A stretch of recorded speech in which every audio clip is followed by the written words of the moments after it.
Okay na to. Okay na to. Okay na to. Okay na kaya itong hawak kong halaman pang tunaw ng kidney stones? Kilalanin ang damong tinatawag na stone breaker na may scientific name na Phyllanthus amarus. Mula sa Phylanthaceae family. Kilala nyo ba to?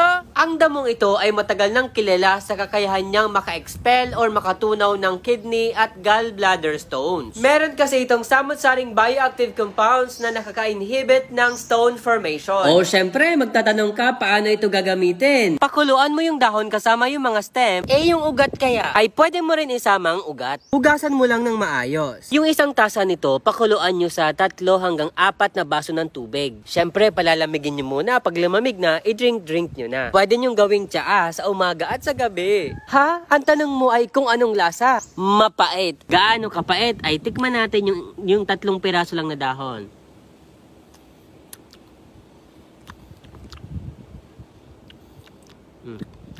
Mapait nga. Kung nagustuhan mo ko sa tayong video, i-follow mo ko dahil nakagaganda ng buhay ang may alam.